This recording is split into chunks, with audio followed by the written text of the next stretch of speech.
Hello, and welcome to McQuilling TV. I'm Allison O'Milio, Marine Transport Specialist at McQuilling Services. Joining us is David Saginaw, Commercial Director of McQuilling Services. Just recently, McQuilling officially announced its participation in a project called Brasil Basin Drydock Company, which will implement the largest ship repair facility in South America. Welcome, David. Thanks, Allison. So can you please tell us how McQuilling Services became involved in a ship repair project in Brazil? Well, McQuilling has been in Brazil for the last 35 years. We've been doing business meeting Petrobras marine transportation requirements for the transportation of crude and refined products. In 1998, I began to go down to Brazil and to look at the development of the offshore field, especially in the area of conversion of older vessels to FPSOs. Since that time, McQuilling has developed a substantial consulting and advisory business in Brazil. And so we've done a lot of business development work there over the last 15 years. Since about 2010, we began to talk about the idea of the need for marine repair services and a modern ship repair facility. In 2011, we partnered with another investor and generated the funds for a feasibility study. And that study was completed in 2012 with a very favorable result. The business case showed a very strong indication of the need for a ship repair facility. In 2013, we partnered with a Brazilian engineering company, and during the course of last year, we've spent a lot of time on activities that have been maturing the project to an institutional level of investment, and that brings us to where we're at today. So why build a ship repair yard in Brazil? Well, importantly, ship repair is a global business, but the decisions on where to repair a ship are made locally, and that's because it's very important. It's very costly to take a ship out of service and away from its trading lane into a repair yard for services. Our feasibility study noted the fact that there was a lack of modern repair facilities in the South Atlantic Basin against a relatively burgeoning trade, world trade, and Brazil was very close to the major world trade lanes for shipping. So how did you choose the location of Paraiba? Location selection was one of the areas that we studied in the feasibility study. We identified 5 criteria that really drove the selection of a site for a shipyard. The first criteria, as I mentioned before, was proximity to the trade lanes. And the reason for that is it's very expensive for an owner to take a ship out of trading, position it to the shipyard for repairs, and send it back into the to the trade. So proximity is a very important criteria to consider when locating a shipyard. Demographics and the supply chain are other factors that are very important to consider. What's necessary is for a shipyard to have a very good pool of labor resources, skilled labor to use and to have access to, and also a well-developed industrial base of subcontractors and repair shops that can support the facility. Third, the concessions that are offered by the local authorities in the way of tax breaks or facility infrastructure improvements. These are the kinds of things that improve the economic result of a shipyard. And then finally, the technical characteristics of the site itself make a big difference in terms of one site versus another. If the soil characteristics are poor, that's going to increase the cost of building the yard dramatically. There are environmental issues to be concerned about, even the climate in terms of how much wind and how many rainy days there are. And finally, things like the sea conditions, the current conditions, all of those things go into selecting a shipyard. Once you consider all those things, however, it's a question of commercial availability. If you find a place that works and you can't buy it or otherwise have access to it, then you've got to look elsewhere.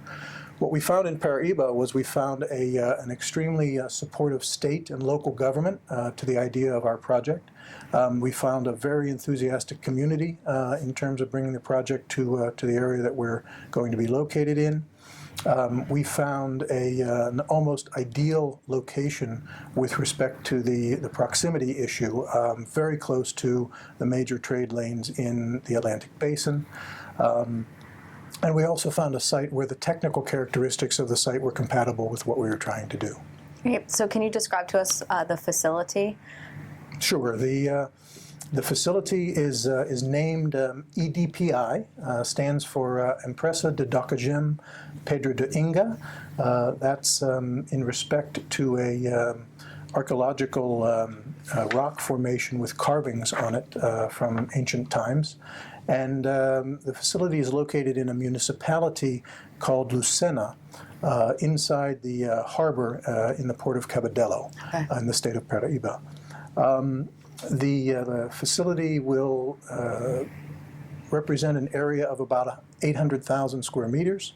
About 600,000 of those square meters are land-based, and the balance are the seaside of the facility. The shipyard will have two large dry docks to support docking the larger vessels in the global fleet. There will be a ship hydrolift transfer facility for managing the smaller vessels in the ocean-going fleet, as well as the offshore supply vessels. There will be about 2,600 meters of wet berthing in the quays installed for the yard. We expect an expenditure of about $750 million in the facility, and in full operation, the facility will be overhauling about 120 ships a year. We see an employment about 1,500 people for the yard and another 3,000 people in the surrounding area employed in related business. You just mentioned earlier that you've received the support from Paraiba government officials. Now that you've had that, where does the project go from here? Well, we had a very good December. We finished a number of technical and commercial activities, as well as environmental studies on the site. We capped that off with a signing ceremony in João Pessoa, the capital of Paraiba. That ceremony was attended by the mayor of Lucena, as well as the governor of the state. And so from here, we begin the A2 stage, which is beginning now. That stage goes through early 2015. During that time, we'll be carrying out a number of activities to reduce the risk and uncertainty of the project. Those activities include things like obtaining the environmental permit for the project, to produce a more detailed design specification, and to refine our numbers for capital expenditure. After 2015, in early 2015, we expect construction to start on the yard. By 2017, we'll be in a partial operation mode, and we see full operations at full capacity for the yard by 2020.